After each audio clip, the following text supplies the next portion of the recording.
Hi dear first P C students, ನಿಮ್ಮ ಎಕ್ಸಾಮ್ಗೆ ಸಂಬಂಧಪಟ್ಟಂತೆ ತುಂಬ ಇಂಪಾರ್ಟೆಂಟ್ ಆಗಿರ್ತಕ್ಕಂತಹ ಗ್ರಾಮರ್ಗಳ ಬಗ್ಗೆ ಇವತ್ತಿಂದ ಡಿಸ್ಕಷನ್ ಮಾಡ್ತಾ ಹೋಗೋಣ ವಿದ್ಯಾರ್ಥಿಗಳೇ. ಮೊದಲನೇದಾಗಿ ಈ ವಿಡಿಯೋದಲ್ಲಿ ನಾವು ಆರ್ಟಿಕಲ್ಸ್ ಬಗ್ಗೆ ಡಿಸ್ಕಷನ್ ಮಾಡ್ತಾ ಇದ್ದೇವೆ ವಿದ್ಯಾರ್ಥಿಗಳೇ.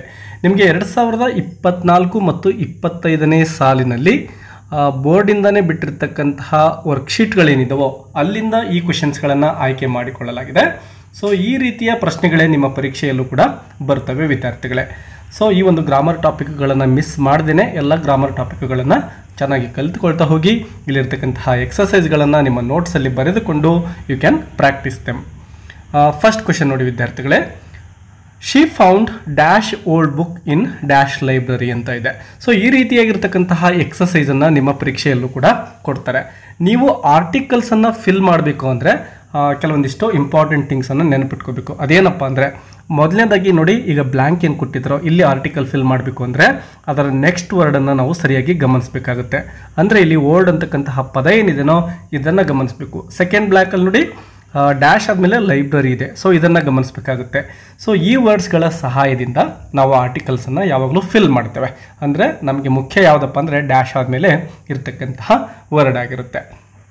ಈಗ ಫಸ್ಟ್ ಒಂದು ನೋಡಿ, ಶಿ ಫೌಂಡ್ ಡ್ಯಾಶ್ ಓಲ್ಡ್ ಅಂತ ಇದೆ ಅಲ್ವಾ. ಇಲ್ಲಿ ಓಲ್ಡ್ ಇರೋದನ್ನು ನಾವು ಪ್ರೊನೌನ್ಸಿಯೇಷನ್ ಮಾಡಿದಾಗ ಗಮನಿಸಿ ವಿದ್ಯಾರ್ಥಿಗಳೇ, ಓಲ್ಡ್ ಓ ಅಂತಕ್ಕಂತಹ ಒಂದು ಸೌಂಡ್ ಏನು ಬರ್ತಾ ಇದೆನೋ ಇದು ವೊವೆಲ್ ಸೌಂಡ್ ಆಗಿದೆ ವಿದ್ಯಾರ್ಥಿಗಳೇ.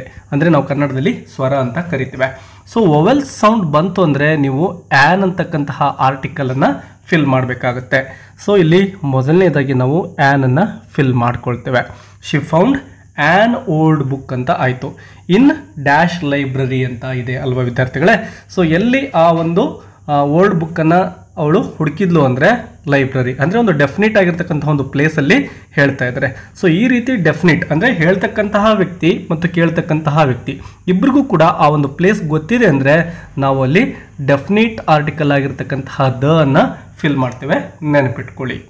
ಇನ್ನು second one, once upon A time dash elephant made friendship with dash man ಅಂತ ಇದೆ ವಿದ್ಯಾರ್ಥಿಗಳೇ. ಇಲ್ಲಿ ಗಮನಿಸಿ, ಡ್ಯಾಶ್ ಆದಮೇಲೆ ಇರತಕ್ಕಂತಹ ವರ್ಡ್ ಏನಿದೆ ಮೊದಲನೇದಾಗಿ ಎಲಿಫೆಂಟ್ ಅಂತ ಇದೆ. ಸೊ ಇಲ್ಲಿ ಎ ಅಂತಕ್ಕಂತಹ ಒಂದು ಸೌಂಡಿಂದ ನಾವು ಈ ವರ್ಡನ್ನು ಸ್ಟಾರ್ಟ್ ಮಾಡ್ತೇವೆ. ಎ ಅಂತಕ್ಕಂಥದ್ದು ಕೂಡ ವೊವೆಲ್ ಸೌಂಡ್ ಆಗಿದೆ ವಿದ್ಯಾರ್ಥಿಗಳೇ. ಸೊ ವೊವೆಲ್ ಸೌಂಡ್ ಬರ್ತಾ ಇದೆ, ನಾವು ಇಲ್ಲಿ ಆ್ಯನನ್ನು ಫಿಲ್ ಮಾಡ್ಕೊಳ್ತಾ ಇದ್ದೇವೆ. ಇನ್ನು ಸೆಕೆಂಡ್ ಬ್ಲ್ಯಾಂಕ್ ನೋಡಿ, ಡ್ಯಾಶ್ ಮ್ಯಾನ್ ಅಂತ ಇದೆ. ಇಲ್ಲಿ ನೋಡಿ ಮ್ಯಾನ್ ಯಾವ ಒಬ್ಬ ವ್ಯಕ್ತಿ ಅಂತ ನಮಗೆ ಇಲ್ಲಿ ಡೆಫಿನೆಟ್ ಆಗಿ ಗೊತ್ತಿಲ್ಲ. ಸೊ ಇದು ಇಂಡೆಫಿನಿಟ್ ಆರ್ಟಿಕಲ್ಲೇ ಬರಬೇಕು. ಮತ್ತು ಮ್ಯಾನ್ ಅಂತಕ್ಕಂಥದ್ದು ನೋಡಿ ಸೌಂಡಿಂದ ಆರಂಭ ಆಗುತ್ತೆ. ಅಂದರೆ ದಿಸ್ ಈಸ್ ಕಾನ್ಸನೆಂಟ್ ಸೌಂಡ್ ಆಗಿದೆ, ಅಂದರೆ ವ್ಯಂಜನಾಕ್ಷರ ಅಥವಾ ವ್ಯಂಜನ ಸೌಂಡ್ ಅಂತ. ಸೊ ಈ ರೀತಿ ಇದ್ದರೆ ಎಯನ್ನು ಫಿಲ್ ಮಾಡ್ತೇವೆ ವಿದ್ಯಾರ್ಥಿಗಳೇ. ಸೊ ಸೌಂಡ್ ಡಿಫ್ರೆನ್ಸನ್ನು ಸರಿಯಾಗಿ ಗಮನಿಸಬೇಕು. ಇನ್ನು ಥರ್ಡ್ ಒನ್ ನೋಡಿ, one day the elephant went to his friend who had dash little hut at dash edge of the forest ಅಂತ ಇದೆ. ಸೊ ಇಲ್ಲಿ ಮೊದಲನೇದಾಗಿ ಗಮನಿಸಿ ವಿದ್ಯಾರ್ಥಿಗಳೇ, ಲಿಟಲ್ ಒಂದು ಲಿಟಲ್ ಹಟ್ ಅಂತ ಇಲ್ಲಿ ಫಿಲ್ ಮಾಡಬೇಕಾಗಿದೆ. ಲಿಟಲ್ ಅಂತಕ್ಕಂಥದ್ದು ಕಾನ್ಸನೆಂಟ್ ಸೌಂಡಿಂದ ಸ್ಟಾರ್ಟ್ ಆಗ್ತಾ ಇದೆ, ಯಾಕೆಂದರೆ ಲ್ ಅಂತಕ್ಕಂತಹ ಸೌಂಡನ್ನು ನಾವು ಗಮನಿಸ್ತೇವೆ. ಸೊ ಇಲ್ಲಿ ಇಂಡೆಫಿನಿಟ್ ಆರ್ಟಿಕಲ್ ಎಯನ್ನು ಫಿಲ್ ಮಾಡ್ತೇವೆ ಮೊದಲನೇ ಬ್ಲ್ಯಾಂಕಲ್ಲಿ. ಅದೇ ರೀತಿ ನೋಡಿ, dash edge of the forest ಅಂತ ಇದೆ. ಅಂದರೆ ಒಂದು ಫಾರೆಸ್ಟ್ ಇದೆ, ಅದರ ಎಡ್ಜ್ಗೆ ಅಂತೇಳಿ ಒಂದು ಪರ್ಟಿಕ್ಯುಲರ್ ಆಗಿರ್ತಕ್ಕಂತಹ ಅಥವಾ ಡೆಫಿನಿಟ್ ಆಗಿರ್ತಕ್ಕಂತಹ ಒಂದು ಪ್ಲೇಸ್ ಬಗ್ಗೆ ಮಾತಾಡ್ತಾ ಇರೋದ್ರಿಂದ ಇಲ್ಲಿ ಡೆಫಿನಿಟ್ ಆರ್ಟಿಕಲನ್ನೇ ಫಿಲ್ ಮಾಡಬೇಕಾಗತ್ತೆ. ಸೊ ದ ಅಂತಕ್ಕಂಥದ್ದು ಡೆಫಿನಿಟ್ ಆರ್ಟಿಕಲ್ ಆಗಿದೆ ವಿದ್ಯಾರ್ಥಿಗಳೇ. ಅದೇ ರೀತಿ ಫೋರ್ತ್ ಕ್ವೆಶನ್ ನೋಡಿ, we saw dash owl sitting on dash roof last night ಅಂತ ಇದೆ. ಸೊ ಇಲ್ಲಿ ಗಮನಿಸಿ, ಮೊದಲನೇದಾಗಿ ಔಲ್ ಅಂತಕ್ಕಂಥದ್ದು ವೊವೆಲ್ ಸೌಂಡನ್ನು ಒಳಗೊಂಡಿದೆ ಸ್ಟಾರ್ಟಿಂಗಲ್ಲಿ. ಸೊ ಸಿಂಪಲ್ಲಾಗಿ ನಾವು ಇಲ್ಲಿ ಆ್ಯನನ್ನು ಫಿಲ್ ಮಾಡ್ತೇವೆ ವಿದ್ಯಾರ್ಥಿಗಳೇ. ಇನ್ನು ಸೆಕೆಂಡ್ ನೋಡಿ, ಡ್ಯಾಶ್ ರೂಫ್ ಲಾಸ್ಟ್ ನೈಟ್ ಅಂತ ಇದೆ. ಸೊ ಇಲ್ಲಿ ಎಲ್ಲಿ ಅಂತಕ್ಕಂತಹ ಒಂದು ಪ್ಲೇಸ್ ನಮಗೆ ಡೆಫಿನಿಟ್ ಆಗಿ ತಿಳಿತಾ ಇದೆ, ಅಂದರೆ ರೂಫ್ ಮೇಲೆ. ಸೊ ರೂಫ್ ಅಂತಕ್ಕಂಥದ್ದು ಡೆಫಿನಿಟ್ ಆಗಿ ಗೊತ್ತಾಗಿರೋ ಕಾರಣದಿಂದ ಇಲ್ಲಿ ಡೆಫಿನಿಟ್ ಆರ್ಟಿಕಲ್ ದ ಅನ್ನು ಫಿಲ್ ಮಾಡ್ತಾ ಇದ್ದೇವೆ. ಇನ್ನು ಫಿಫ್ತ್ ಕ್ವೆಶನ್ ನೋಡಿ, the man went out and built dash bigger and better hut a little distance away from dash jungle ಅಂತ ಇದೆ ವಿದ್ಯಾರ್ಥಿಗಳೇ. ಸೊ ಇಲ್ಲಿ ಗಮನಿಸಿ, ಬಿಗ್ಗರ್ ಅಂತ ಇದೆ. ಸೊ ಇದು ಇಂಡೆಫಿನಿಟ್ ಆಗಿರ್ತಕ್ಕಂತಹ ವರ್ಡ್ ಆಗಿದೆ ಮತ್ತು ಬ ಅಂತಕ್ಕಂತಹ ಸೌಂಡಿಂದ ಸ್ಟಾರ್ಟ್ ಆಗ್ತಾ ಇದೆ. ಅಂದರೆ ಇಲ್ಲಿ ಕಾನ್ಸನೆಂಟ್ ಸೌಂಡನ್ನು ಗಮನಿಸ್ತೇವೆ. ಕಾನ್ಸನೆಂಟ್ ಸೌಂಡ್ ಇದೆ, ಸೊ ಎಯನ್ನು ಫಿಲ್ ಮಾಡ್ಕೋಬೇಕು. ಎ ಬಿಗ್ಗರ್ ಅಂತ ಬರುತ್ತೆ. ಇನ್ನು ಸೆಕೆಂಡ್ ಬ್ಲಾಂಕ್ ನೋಡಿ, ಡ್ಯಾಶ್ ಜಂಗಲ್ ಅಂತ ಇದೆ. ಸೊ ಎಲ್ಲಿ ಅಂತಕ್ಕಂತಹ ಅವೇ from dash jungle. So definite ಆಗಿ ಗೊತ್ತಾಗ್ತಾ ಇದೆ, ಎಲ್ಲಿಂದ ಒಂದು ಪ್ಲೇಸ್ ಗೊತ್ತಾಗ್ತಾ ಇದೆ. ಸೊ ಡೆಫಿನಿಟ್ ಅಂದ ತಕ್ಷಣನೇ ಡೆಫಿನಿಟ್ ಆರ್ಟಿಕಲ್ ದ ಅನ್ನು ಫಿಲ್ ಮಾಡ್ತಾ ಇದ್ದೇವೆ. ಇನ್ನು sixth one, he wants to buy dash orange and dash banana from the market. ವಿದ್ಯಾರ್ಥಿಗಳ ಗಮನಿಸಿ, ಫಸ್ಟ್ ಬ್ಲ್ಯಾಂಕ್ ಆದಮೇಲೆ ಆರೆಂಜ್ ಅಂತಕ್ಕಂಥದ್ದಿದೆ. ಸೊ ಆ ಅಂತಕ್ಕಂಥದ್ದು ವೊವೆಲ್ ಸೌಂಡ್ ಆಗಿದೆ. ಸೊ ವೊವೆಲ್ ಸೌಂಡ್ ಈಸಿಯಾಗಿ ನಾವು ಆ್ಯನನ್ನು ಫಿಲ್ ಮಾಡ್ತೇವೆ. ಇನ್ನು ಸೆಕೆಂಡ್ ಬನಾನಾ, ಗಮನಿಸಿ ವಿದ್ಯಾರ್ಥಿಗಳೇ, ಬ ಅಂತಕ್ಕಂತಹ ಸೌಂಡಿಂದ ಸ್ಟಾರ್ಟ್ ಆಗ್ತಾ ಇದೆ. ಸೊ ಇಂಡೆಫಿನಿಟ್ ಆರ್ಟಿಕಲ್ ಆಗಿರ್ತಕ್ಕಂತಹ ಎಯನ್ನು ಇಲ್ಲಿ ಬಳಸ್ತೇವೆ. ಇನ್ನು ಸೆವೆಂತ್ ನೋಡಿ, they had dash amazing trip to dash Taj Mahal ಅಂತ ಇದೆ ವಿದ್ಯಾರ್ಥಿಗಳೇ. ಅಮೇಝಿಂಗ್, ಗಮನಿಸಿ ಅ ಅಂತಕ್ಕಂತಹ ಸೌಂಡ್ ಏನಿದೆ ನಾವು ವೊವೆಲ್ ಸೌಂಡ್ ಆಗಿದೆ. ಸೊ ವೊವೆಲ್ ಅಂದ ತಕ್ಷಣ ನಾವು ಇಲ್ಲಿ ಆ್ಯನನ್ನು ಫಿಲ್ ಮಾಡ್ಕೊಳ್ತಾ ಇದ್ದೇವೆ ಫಸ್ಟ್ ಬ್ಲ್ಯಾಂಕಲ್ಲಿ. ಇನ್ನು ಸೆಕೆಂಡ್ ಬ್ಲ್ಯಾಂಕ್ ಆದಮೇಲೆ ತಾಜ್ ಮಹಲ್ ಅಂತಕ್ಕಂತಹ ಒಂದು ವರ್ಡನ್ನು ನೋಡ್ತೇವೆ. ನಿಮಗೆಲ್ಲ ತಿಳಿದಿದೆ, ತಾಜ್ ಮಹಲ್ ಅಂತಕ್ಕಂಥದ್ದು ಒಂದು ಮಾನ್ಯುಮೆಂಟ್ ಆಗಿದೆ, ಐತಿಹಾಸಿಕ ಒಂದು ಪ್ಲೇಸ್. ಅಲ್ಲಿ ಒಂದು ಬಿಲ್ಡಿಂಗನ್ನು ಗಮನಿಸ್ತೇವೆ ನಾವು. ಈ ರೀತಿ ಯಾವುದಾದ್ರೂ ಒಂದು ಐತಿಹಾಸಿಕ ಬಿಲ್ಡಿಂಗ್ ನೇಮ್ ಕೊಟ್ಟಾಗ ನಾವು ಯಾವಾಗಲೂ ಕೂಡ ಡೆಫಿನಿಟ್ ಆರ್ಟಿಕಲನ್ನೇ ಅಲ್ಲಿ ಫಿಲ್ ಮಾಡಬೇಕಾಗುತ್ತೆ. ಸೊ ಇಲ್ಲಿ ದ ಅಂತಕ್ಕಂಥದ್ದನ್ನು ಫಿಲ್ ಮಾಡ್ತೇವೆ. ಇನ್ನು ಏಯ್ತ್ ಒಂದು ನೋಡಿ, my brother is dash university student and he lives in dash apartment near his college ಅಂತ ಇದೆ ವಿದ್ಯಾರ್ಥಿಗಳೇ.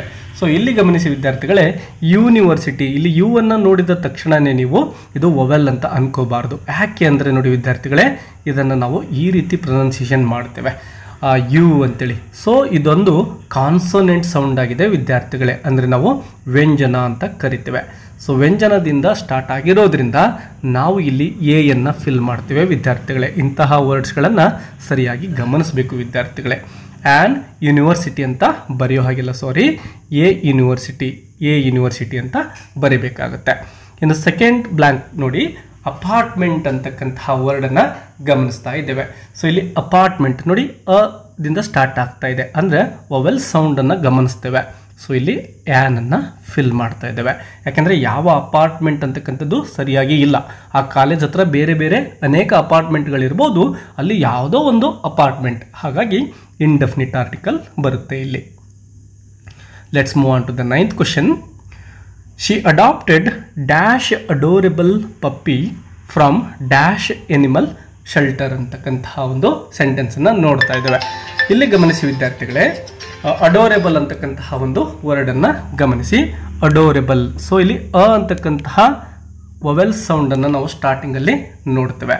ಸೊ ಆ್ಯನ್ ಅಂತಕ್ಕಂತಹ ಇಂಡೆಫಿನಿಟ್ ಆರ್ಟಿಕಲ್ನ ಇಲ್ಲಿ ಫಿಲ್ ಮಾಡಬೇಕಾಗುತ್ತೆ. ಇನ್ನು ನೆಕ್ಸ್ಟ್ ನೋಡಿ, ಅನಿಮಲ್ ಅಂತಕ್ಕಂಥದ್ದು, ಇದು ಕೂಡ ಅದಿಂದ ಸ್ಟಾರ್ಟ್ ಆಗ್ತಾ ಇದೆ. ಸೊ ವೊವೆಲ್ ಸೌಂಡನ್ನು ಗಮನಿಸ್ತೇವೆ. ಸೊ ವೊವೆಲ್ ಸೌಂಡ್ ಅಂತ ತಕ್ಷಣವೇ ಇಲ್ಲೂ ಕೂಡ ಆ್ಯನನ್ನು ಫಿಲ್ ಮಾಡಬೇಕು ವಿದ್ಯಾರ್ಥಿಗಳೇ. ಸೊ ಇನ್ನು 10th ನೋಡಿ, we watched dash interesting movie about dash astronauts journey to Mars ಅಂತಕ್ಕಂತಹ ಸೆಂಟೆನ್ಸನ್ನು ಗಮನಿಸ್ತೇವೆ. ಇಂಟ್ರೆಸ್ಟಿಂಗ್ ನೋಡಿ, ಇಂಟ್ರೆಸ್ಟಿಂಗ್ ಅಂತಕ್ಕಂತಹ ವರ್ಡ್ ಏನಿದೆ ನಾವು, this is also begin with vowel sound, ಅಂದರೆ ಈ ಅಂತಕ್ಕಂತಹ ಸೌಂಡಿಂದ ಸ್ಟಾರ್ಟ್ ಆಗ್ತಾ ಇದೆ. So we can easily fill here ಆ್ಯನನ್ನು. ಅದೇ ರೀತಿ ಆಸ್ಟ್ರೋನಾಟ್ಸ್ ನೋಡಿ, ಇಲ್ಲೂ ಕೂಡ ಆ ಅಂತಕ್ಕಂತಹ ಒಂದು ಸೌಂಡನ್ನು ಗಮನಿಸ್ತಾ ಇದ್ದೇವೆ. ಮತ್ತು ಯಾವ ಆಸ್ಟ್ರೋನಾಟ್ ಅಂತಕ್ಕಂಥದ್ದು ಡೆಫಿನೆಟ್ ಆಗಿ ಗೊತ್ತಿಲ್ಲ, ಇಂಡೆಫಿನಿಟ್ ಆರ್ಟಿಕಲ್ ಆಗಿದೆ. ಸೊ ಇಲ್ಲೂ ಕೂಡ ನಾವು ಆ್ಯನನ್ನು ಫಿಲ್ ಮಾಡಬೇಕು. ಇನ್ನು 11th ಒಂದು ನೋಡಿ ವಿದ್ಯಾರ್ಥಿಗಳೇ, ಈ ಒಂದು ವಿಡಿಯೋದಿಂದ ನಿಮಗೆ ಹೆಲ್ಪ್ಫುಲ್ ಅನ್ನಿಸ್ತಾ ಇದ್ದರೆ ಒಂದು ಲೈಕ್ ಕೊಡೋದನ್ನು ಮರಿಬೇಡಿ. ನಿಮ್ಮ ಎಲ್ಲ ಫ್ರೆಂಡ್ಸ್ಗೂ ಕೂಡ ಶೇರ್ ಮಾಡ್ಕೊಳ್ಳಿ. ಮತ್ತು ಬೇರೆ ಯಾವುದಾದ್ರೂ ಗ್ರಾಮರ್ ಟಾಪಿಕ್ ಬೇಕು ಅಂದರೆ ಅದನ್ನು ಕಮೆಂಟ್ ಬಾಕ್ಸಲ್ಲಿ ಕಮೆಂಟ್ನ ಮಾಡಿ ವಿದ್ಯಾರ್ಥಿಗಳೇ. ಮುಂದಿನ ದಿನಗಳಲ್ಲಿ ಆ ಒಂದು ಗ್ರಾಮರ್ ಟಾಪಿಕ್ ಬಗ್ಗೆಯೂ ಕೂಡ ನಿಮಗೆ ಇನ್ಫಾರ್ಮೇಷನನ್ನು ಕೊಡಲಾಗುತ್ತೆ. ಇನ್ನು 11ನೇ ಪ್ರಶ್ನೆ ನೋಡಿ, I saw dash eagle sitting on dash tree branch ಅಂತ ಇದೆ. ಸೊ ಇಲ್ಲಿ ಫಸ್ಟ್ ಬ್ಲ್ಯಾಂಕ್ ಆದಮೇಲೆ ಇರ್ತಕ್ಕಂತಹ ವರ್ಡ್ ಈಗಲ್ ಅಂತಕ್ಕಂಥದ್ದಲ್ವಾ. ಸೊ ಈಗಲ್ ಗಮನಿಸಿ ವಿದ್ಯಾರ್ಥಿಗಳೇ, ಈ ಅಂತಕ್ಕಂತಹ sound, this is vowel sound ಆಗಿದೆ. ಸೊ ಇಲ್ಲಿ ಆ್ಯನನ್ನು ಫಿಲ್ ಮಾಡ್ತಾ ಇದ್ದೇವೆ ಫಸ್ಟ್ ಬ್ಲ್ಯಾಂಕಲ್ಲಿ, ಆ್ಯನ್ ಈಗಲ್ ಅಂತ ಆಯಿತು. ಇನ್ನು ನೋಡಿ, ಡ್ಯಾಶ್ ಟ್ರೀ ಬ್ರ್ಯಾಂಚ್ ಅಂತ ಇದೆ. ಟ್ರೀ ಅಂತಕ್ಕಂಥದ್ದು ಟದಿಂದ ಸ್ಟಾರ್ಟ್ ಆಗ್ತಾ ಇದೆ ಮತ್ತು ಯಾವ ಟ್ರೀ ಅಂತ ನಮಗೆ ಪರ್ಟಿಕ್ಯುಲರ್ ಆಗಿ ಗೊತ್ತಿಲ್ಲ. ಸೊ ಇಲ್ಲಿ ಇಂಡೆಫಿನಿಟ್ ಆರ್ಟಿಕಲ್ ಎಯನ್ನು ಫಿಲ್ ಮಾಡ್ತೇವೆ. 12th one, they visited dash Eiffel tower and stayed in dash hotel near by ಅಂತಕ್ಕಂತಹ ಸೆಂಟೆನ್ಸ್ ವಿದ್ಯಾರ್ಥಿಗಳೇ. ನೋಡಿ ವಿದ್ಯಾರ್ಥಿಗಳೇ, ಐಫೆಲ್ ಟವರ್, ಸೊ ಇದನ್ನು ಆಲ್ರೆಡಿ ಡಿಸ್ಕಷನ್ ಮಾಡಿದ್ದೇವೆ. ತಾಜ್ ಮಹಲ್ ಅಂತ ಏನು ನೋಡಿದ್ದಲ್ವಾ, ಅದೇ ರೀತಿಯೇ ಐಫೆಲ್ ಟವರ್ ಅಂತಕ್ಕಂಥದ್ದು ಕೂಡ ಒಂದು ಐತಿಹಾಸಿಕ ಕಟ್ಟಡ ಆಗಿದೆ, ಮಾನ್ಯುಮೆಂಟ್ ಆಗಿದೆ. ಸೊ ಈ ರೀತಿಯ ಒಂದು ಯಾವುದಾದ್ರೂ ಎಲ್ಲರಿಗೂ ಗೊತ್ತಿರ್ತಕ್ಕಂತಹ ಒಂದು ಬಿಲ್ಡಿಂಗ್ ನೇಮ್ ಇದ್ದರೆ ನಾವಲ್ಲಿ ಯಾವಾಗಲೂ ಕೂಡ ಡೆಫಿನಿಟ್ ಆರ್ಟಿಕಲನ್ನೇ ಫಿಲ್ ಮಾಡಬೇಕು. ಯಾಕೆಂದರೆ ಐಫೆಲ್ ಟವರ್ ಅಂದರೆ ಮಾತಾಡೋ ವ್ಯಕ್ತಿಗೂ ಗೊತ್ತಿದೆ, ಮಾತಾಡ್ತಾ ಇರ್ತಕ್ಕಂಥದ್ದನ್ನು ಕೇಳಿಸ್ಕೊಳ್ತಕ್ಕಂತಹ ವ್ಯಕ್ತಿಗೂ ಕೂಡ ಐಫೆಲ್ ಟವರ್ ಯಾವುದು ಅಂತ ತಿಳಿದಿರುತ್ತೆ. ಹಾಗಾಗಿ ಡೆಫಿನಿಟ್ ಆರ್ಟಿಕಲ್ ಫಿಲ್ ಮಾಡಬೇಕು. ಮತ್ತು ನೋಡಿ, ಡ್ಯಾಶ್ ಹೋಟೆಲ್ ನಿಯರ್ ಬೈ ಅಂತಕ್ಕಂಥದ್ದು ಯಾವ ಹೋಟೆಲ್ ಅಂತ ಗೊತ್ತಿಲ್ಲ, ಯಾವುದೋ ಒಂದು ನಿಯರ್ ಬೈ ಹೋಟೆಲ್, ಅನೇಕ ಹೋಟೆಲ್ಗಳಿದ್ದಾವೆ, ಅದರಲ್ಲಿ ಯಾವುದೋ ಒಂದು. ಸೊ ಇನ್ಡೆಫಿನಿಟ್ ಆರ್ಟಿಕಲ್ ಆಗಿರ್ತಕ್ಕಂತಹ ಎ ಅಥವಾ ಯಾನನ್ನು ಫಿಲ್ ಮಾಡಬೇಕು. ಇಲ್ಲಿ ನೋಡಿ, ಹೋಟೆಲ್ ಹದಿಂದ ಸ್ಟಾರ್ಟ್ ಆಗ್ತಾ ಇದೆ. ಸೊ ಇಲ್ಲಿ ಏನು ಮಾಡಬೇಕು, ಕಾನ್ಸನೆಂಟ್ ಸೌಂಡ್ ಆಗಿದೆ ಅಲ್ವಾ, ಎಯನ್ನು ಫಿಲ್ ಮಾಡ್ತೇವೆ. ಇನ್ನು 13th ಕ್ವಶನ್ ನೋಡಿ, he ate dash apple and drank dash glass of milk before going to school ಅಂತ ಇದೆ ವಿದ್ಯಾರ್ಥಿಗಳೇ. ಆ್ಯಪಲ್ ಅಂತಕ್ಕಂಥದ್ದು ನೋಡಿ ವೊವೆಲ್ ಸೌಂಡಿಂದ ಸ್ಟಾರ್ಟ್ ಆಗ್ತಾ ಇದೆ. ಸೊ ವೊವೆಲ್ ಸೌಂಡ್ ಅಂದ ತಕ್ಷಣವೇ ಆ್ಯನನ್ನು ಫಿಲ್ ಮಾಡ್ತೇವೆ. ಅದೇ ರೀತಿ ಸೆಕೆಂಡ್ ಬ್ಲ್ಯಾಂಕ್ ನೋಡಿ, ಡ್ಯಾಶ್ ಗ್ಲಾಸ್ ಅಂತ ಇದೆ. ಸೊ ಇಲ್ಲಿ ನೋಡಿ, ಗ್ಲಾಸ್ ಅಂತಕ್ಕಂಥದ್ದು ಕಾನ್ಸನೆಂಟ್ ಸೌಂಡ್ ಆಗಿದೆ ವಿದ್ಯಾರ್ಥಿಗಳೇ, ಗ ಅಂತಕ್ಕಂತಹ ಸೌಂಡ್ ಅಲ್ವಾ. ಸೊ ಇನ್ಡೆಫಿನಿಟ್ ಆರ್ಟಿಕಲ್ ಎಯನ್ನು ಇಲ್ಲಿ ಫಿಲ್ ಮಾಡ್ತೇವೆ. ಇನ್ನು 14th ಒಂದು ನೋಡಿ, dash coffee seed bed has to be protected from dash sun by putting up a shade over it ಅಂತ ಇದೆ. ಸೊ ಗಮನಿಸಿ ವಿದ್ಯಾರ್ಥಿಗಳೇ, ಡ್ಯಾಶ್ ಕಾಫಿ ಸೀಡ್ ಅಂದರೆ ಯಾವುದೇ ಒಂದು ಕಾಫಿ ಸೀಡ್ ಆಗಿರ್ಬೋದು. ಕಾಫಿ ಸೀಡ್ ಅಂದರೆ ಎ ಕಾಫಿ ಸೀಡ್ ಅಂತ ಫಿಲ್ ಮಾಡ್ತೇವೆ ಇನ್ಡೆಫಿನಿಟ್ ಆರ್ಟಿಕಲನ್ನು. ಈ coffee seed bed has to be protected from dash ಅಂತಕ್ಕಂಥದ್ದು ನೋಡಿ ಗಮನಿಸಿ. ಸನ್ ಅಂತಕ್ಕಂಥದ್ದು ಯೂನಿವರ್ಸಲ್, ಎಲ್ಲರಿಗೂ ಕೂಡ ತಿಳಿದಿರ್ತಕ್ಕಂಥದ್ದೇ. ನಾವು ಸನ್ ಅಂದ ತಕ್ಷಣವೇ ಯಾರು ಅಂತ ಗೊತ್ತಾಗ್ಬಿಡುತ್ತೆ, ಸೂರ್ಯ, ಆಕಾಶದಲ್ಲಿರ್ತಕ್ಕಂತಹ ಸೂರ್ಯ. ಸೊ ಈ ರೀತಿ ಸನ್ ಇರ್ಬೋದು, ಮೂನ್ ಇರ್ಬೋದು, ಈ ರೀತಿಯ ವರ್ಡ್ಗಳು ಬಂದರೆ ಅರ್ತ್ ಇರ್ಬೋದು. ಸೊ ಆಗ ನಾವು ಡೆಫಿನಿಟ್ ಆರ್ಟಿಕಲನ್ನು ಫಿಲ್ ಮಾಡ್ತೇವೆ ಯಾಕೆಂದರೆ ಸನ್, ಸೂರ್ಯ ಅಂದರೆ ಮಾತಾಡ್ತಾ ಇರ್ತಕ್ಕಂತಹ ವ್ಯಕ್ತಿಗೂ ಗೊತ್ತಿರುತ್ತೆ, ಅದನ್ನು ಕೇಳಿಸ್ಕೊಳ್ತಕ್ಕಂತಹ ವ್ಯಕ್ತಿಗೂ ಕೂಡ ಗೊತ್ತಿರುತ್ತೆ. ಸೊ ಯಾವುದೇ ಒಂದು ಕಾಫಿ ಸೀಡನ್ನು, ಸೀಡ್ ಬೆಡ್ಡನ್ನು ನಾವು ಸೂರ್ಯನಿಂದ ರಕ್ಷಿಸಬೇಕು. ಸೂರ್ಯ ಅಂದ ತಕ್ಷಣವೇ ಡೆಫಿನಿಟ್ ಆರ್ಟಿಕಲ್. ಇನ್ನು ಕೊನೆಯದು ವಿದ್ಯಾರ್ಥಿಗಳೇ, ಕೊನೆಯ ಒಂದು ಎಕ್ಸಸೈಸ್ ನೋಡಿ, the narrator stayed in dash city in dash small dingy room ಅಂತ ಇದೆ ವಿದ್ಯಾರ್ಥಿಗಳೇ. ಸೊ ಈ ಒಂದು ಕ್ವಶನನ್ನು ನಿಮಗೇನೆ ಬಿಡ್ತಾ ಇದ್ದೇನೆ, ಬೇಕಾದರೆ ಕ್ಲೂ ಕೊಡ್ತೇನೆ ವಿದ್ಯಾರ್ಥಿಗಳೇ. ಗಮನಿಸ್ಬೋದು ವಿದ್ಯಾರ್ಥಿಗಳೇ, ಇಲ್ಲಿ ಎರಡೂ ಕಡೆಯೂ ಕಾನ್ಸನೆಂಟ್ ಸೌಂಡ್ ಇದೆ. ಸೊ ಯಾವ ಆರ್ಟಿಕಲನ್ನು ಫಿಲ್ ಮಾಡ್ಬೋದು ಅಂತೇಳಿ ಕಮೆಂಟ್ ಬಾಕ್ಸಲ್ಲಿ ಕಮೆಂಟ್ ಮಾಡಿ ತಿಳಿಸಿ ವಿದ್ಯಾರ್ಥಿಗಳೇ ನಿಮ್ಮ ಉತ್ತರಗಳನ್ನು. ಮತ್ತೆ ಯಾವುದಾದ್ರೂ ಗ್ರಾಮರ್ ಟಾಪಿಕ್ ಬೇಕು ಅಂದರೆ ಅದರ ನೇಮನ್ನು ಕೂಡ ಕಮೆಂಟ್ ಮಾಡಿ ಆ ಒಂದು ಟಾಪಿಕನ್ನು ಕವರ್ ಮಾಡಲಿಕ್ಕೆ ಪ್ರಯತ್ನ ಮಾಡ್ತೇನೆ. Don't forget to hit the like button and subscribe button. Let's meet again and thank you for watching. All the best.